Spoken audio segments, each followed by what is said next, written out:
My friends, there is a mystery, a truth that has been written from the foundations of time, one that the enemy does not want you to know, one that this world tries to make you forget.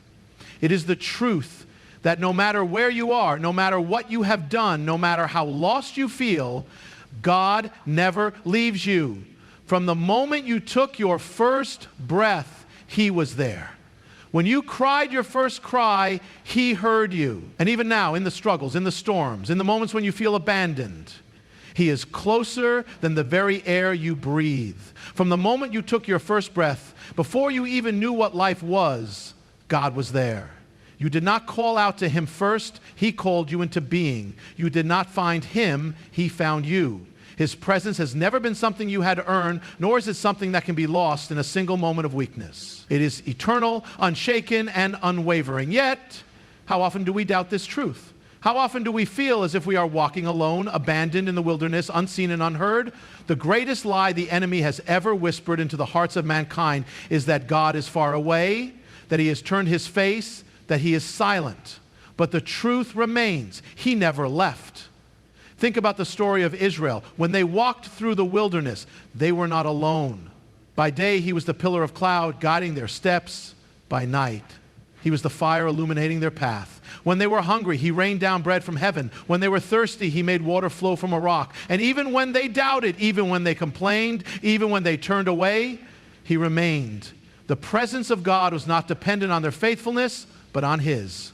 And if He was with them through every trial, how much more will He be with you? Joseph was betrayed by his own brothers, sold into slavery, and cast into prison for a crime he did not commit. He had every reason to believe he was forgotten, but the scriptures say, and the Lord was with Joseph. That was the difference. The chains on his hands did not mean he was abandoned. The darkness of the prison cell did not mean he was alone. Every step he took, God was there, turning what was meant for evil into something good. And if He was with Joseph in the pit, in slavery and in prison, then He is with you in whatever trial you are facing now. Elijah, the prophet who called fire down from heaven, found himself fleeing into the wilderness, exhausted, afraid, and believing he was utterly alone. He hid in a cave, waiting for an answer. A mighty wind came, but God was not in the wind. An earthquake shook the ground, but God was not in the earthquake. A fire blazed before him, but God was not in the fire.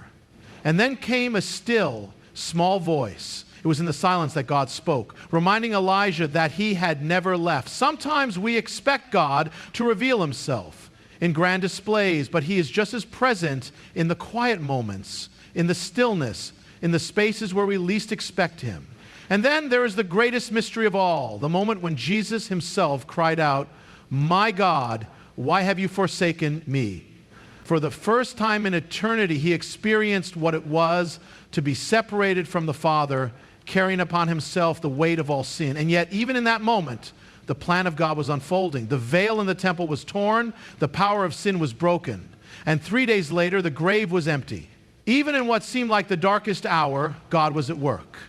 If He did not abandon His Son in that moment, but used it to bring redemption to the world, then know this: He will never abandon you. You may feel like you are walking through the fire, but you are not walking alone. The same God who stood with Shadrach, Meshach, and Abednego in the furnace is standing with you. The same God who led Israel through the wilderness is guiding you.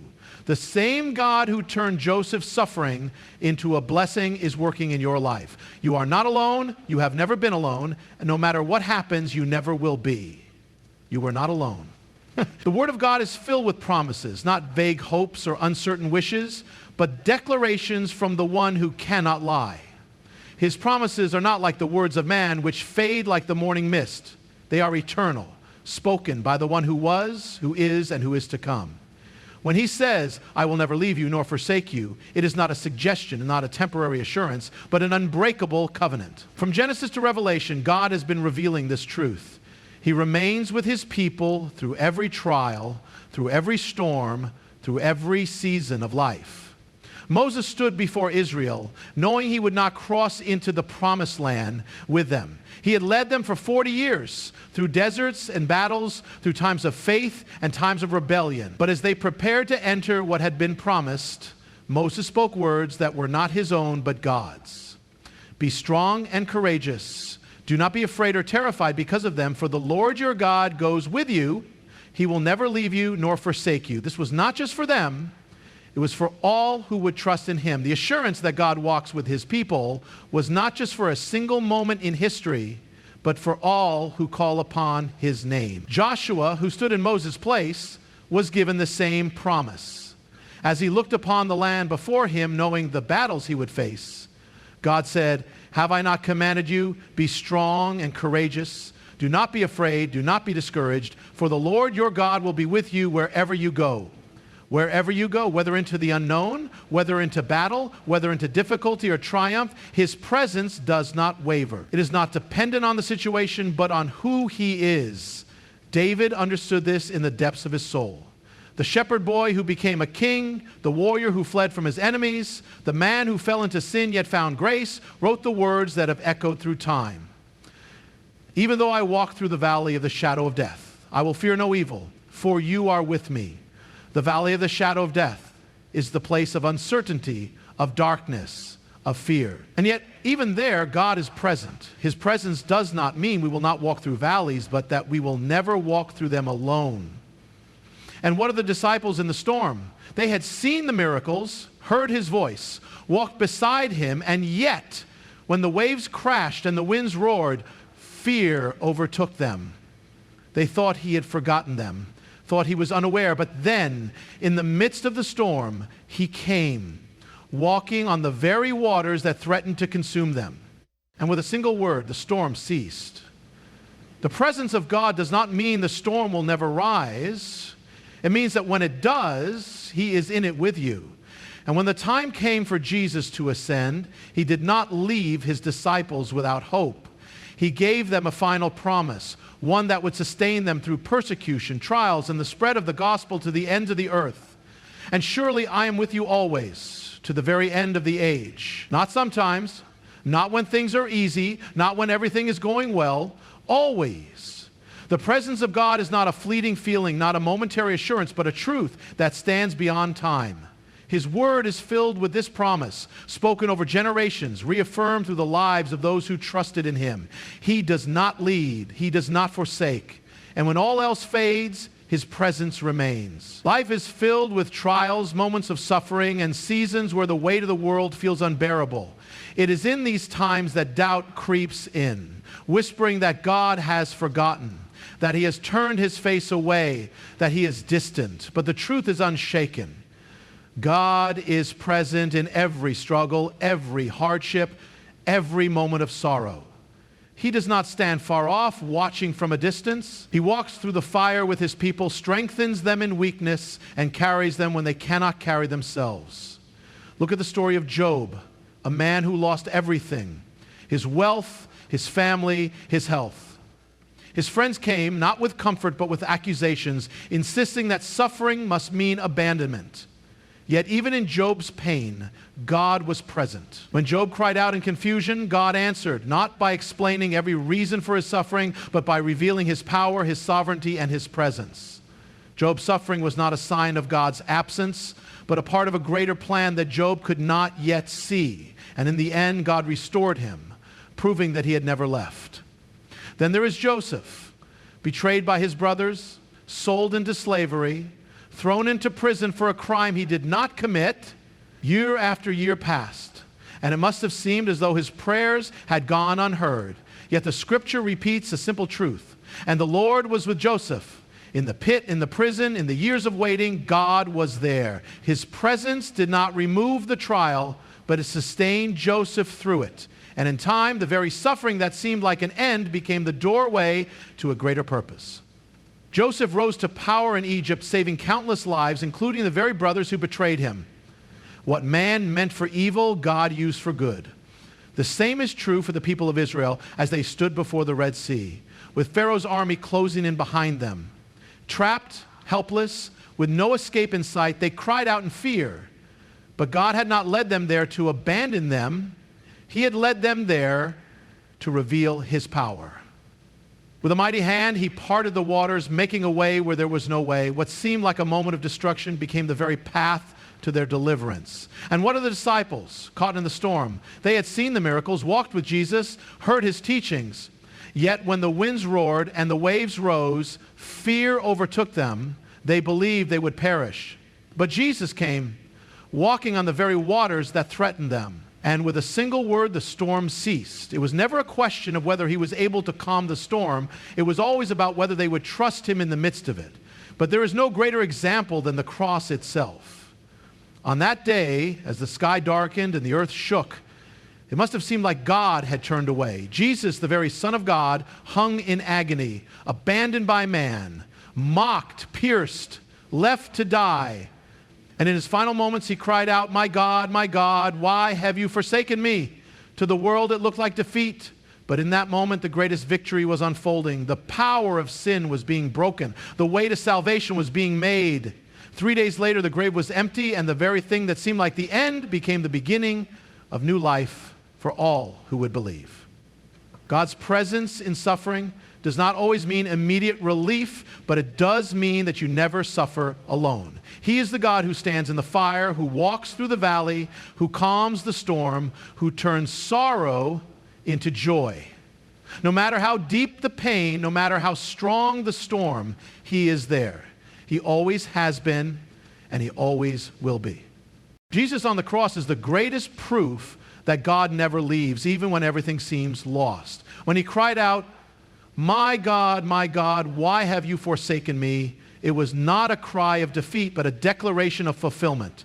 He was taking upon himself the weight of sin, experiencing separation so that we would never have to. And yet, even in that darkest moment, the Father's plan was at work. The grave was not the end, it was only the beginning. 3 days later, the stone was rolled away and Christ emerged victorious. What seemed like abandonment was actually redemption unfolding. This is the mystery of God's presence. He does not always remove the suffering, but he is always present within it.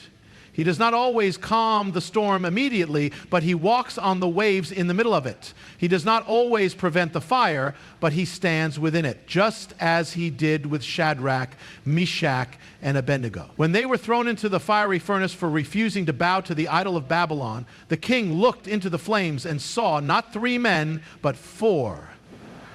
And the 4th was like the Son of God. The fire did not consume them because they were not alone. The very presence of God was with them, and when they emerged, not even the smell of smoke was on their clothes. Moses understood this truth when he stood before God on the mountain. He did not ask for riches, for power, or for an easy journey. He asked for one thing. If your presence does not go with us, do not send us up from here.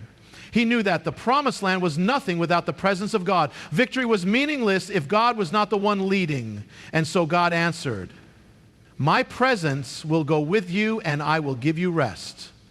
This is what separates the people of God from the world. Not wealth, not power, not position, but his presence. Look at the life of Paul, shipwrecked, beaten, imprisoned, abandoned by men, but never abandoned by God. He wrote, we are hard pressed on every side, but not crushed. Perplexed, but not in despair, persecuted, but not abandoned, struck down, but not destroyed. He knew that no matter what he faced, the presence of God was greater than the trial. Even in prison, in chains, Paul and Silas sang hymns of praise, and the earth shook, the doors flew open, and the chains fell open. Not just theirs, but every prisoner around them. The presence of God does not only sustain, it transforms. It breaks chains. It sets captives free. And when Jesus ascended to heaven, he did not leave his disciples without hope. His final words to them were not words of farewell, but of eternal assurance. And surely I am with you always to the very end of the age. Not sometimes, not only when they felt it, not only when things were easy, always. And then he sent the Holy Spirit, his presence dwelling not just among them, but within them. The very Spirit of God now lives inside those who belong to him. So when you feel abandoned, when the enemy whispers that God is far away, remember his presence is not based on your emotions. It is not dependent on your circumstances. It is not something you have to earn or strive for. It is a promise sealed in blood, proven through the empty tomb, and fulfilled by the Spirit within you. He has never left. He never will, and that is the greatest truth of all. God's presence is not a fleeting moment, but a constant that is far greater than any challenge or circumstance. His presence is not something that merely arrives in moments of triumph or blessing, but it also invades the darkest places, the deepest valleys, and the most difficult times. The truth is, God's presence is not a sometimes occurrence. It is always with you, regardless of what you are facing. It's easy to believe in His presence when everything is going well, when the sun is shining, when life seems peaceful. But true faith arises when we realize that even in the middle of the storm, He is still with us. Consider the story of the Israelites as they faced the Red Sea. Trapped with nowhere to go, they stood on the brink of destruction. Behind them was Pharaoh's army, an insurmountable threat, and in front of them was the vast sea, an obstacle they had no power to cross. Yet God, in His infinite wisdom and mercy, parted the waters, making a way where there was no way. The Israelites did not have to figure out the path, and they did not need to make a plan. They simply had to trust that the God who led them out of Egypt, the God who had been with them through every trial, would provide the way. His presence was with them, not just in the cloud by day and the fire by night, but in every step they took toward freedom. It is easy for us to become discouraged when the path seems blocked, when our efforts seem futile, when the challenges seem insurmountable. But God is never absent in our challenges. His presence does not end when the path becomes difficult. It is in the difficulties that His presence is most evident. The Israelites could not have crossed the Red Sea on their own, but they didn't have to. God made a way. His presence, like the cloud that led them through the wilderness, is always with us, guiding us even when the way seems impossible. The same truth applies when we find ourselves in spiritual deserts or emotional valleys. In those moments when we feel isolated, abandoned, or distant from God, it is easy to believe that we are alone. Yet even in those spaces, God is with us. It is in the valley that David declared, "Even though I walk through the valley of the shadow of death, I will fear no evil, for you are with me." The valley was not an absence of God's presence, but a place where His presence became more intimate, more personal. In the depths of life's trials, when we feel the weight of despair pressing in on all sides, it is easy to forget that God's presence is not limited by our feelings. He is not distant, nor is He disconnected from our pain. He is close, He is near, and His presence will see us through. When we are hard-pressed on every side, it is His presence that keeps us from being crushed. When we are perplexed, His presence gives us peace. When we are persecuted, His presence provides the strength to endure. Paul, in his many struggles, understood this truth deeply. He was often beaten, shipwrecked, and imprisoned, yet he spoke of his trials with the confidence that God's presence was his anchor. Even in the darkest moments of his life, he wrote, "We are perplexed, but not in despair, persecuted, but not abandoned, struck down, but not destroyed." Paul knew that his circumstances did not determine God's presence. God's presence determined his ability to endure. When Paul and Silas were thrown into prison, they did not give in to despair. Instead, they sang praises to God, and the presence of God shook the foundations of the prison, breaking their chains and opening the doors. It's easy to think that God's presence is only for the times when we're on the mountaintop, when we are victorious, when we are walking in blessing. But God's presence is not limited to these moments. He is with you in the valley just as much as He is on the mountain. He is with you when the storm is raging, and He is with you when you are standing firm on dry land. His presence is constant, and it is a promise that will never fail. The disciples who walked with Jesus had their own moments of uncertainty, but He assured them, "And surely I am with you always to the very end of the age." They would face trials, persecution, and even death, but the promise of His presence would be with them always. And it is the same for us today. No matter where we go, no matter what we face, He is with us. His presence does not change with our circumstances. It is a constant that we can rely on, a reality that stands firm regardless of the storms that may come our way. God's presence is not bound by human limits, nor is it dictated by circumstances. From the beginning of time, He has been the God who dwells among His people. He walked with Adam in the garden. He spoke to Moses from the burning bush. He led the Israelites by a pillar of cloud and fire, and He filled the temple with His glory. But God's greatest desire was never just to be near his people. His desire was to dwell within them. This is the mystery that unfolded through Christ, the ultimate fulfillment of God's promise never to leave nor forsake his own. When Jesus walked the earth, he was called Emmanuel, meaning God with us. He was the visible image of the invisible God, the presence of the Almighty in human form. For 3 years, his disciples walked with him, ate with him, listened to his voice, and saw the miracles firsthand. But then came the moment that must have shaken them to their core. He told them that he was leaving. Their hearts were troubled, their faith shaken. How could they go on without him? How could they carry out the mission he had given them if he was no longer by their side? But Jesus did not leave them in despair. He gave them a promise far greater than anything they could imagine. I will ask the Father, and he will give you another helper to be with you forever, the Spirit of truth.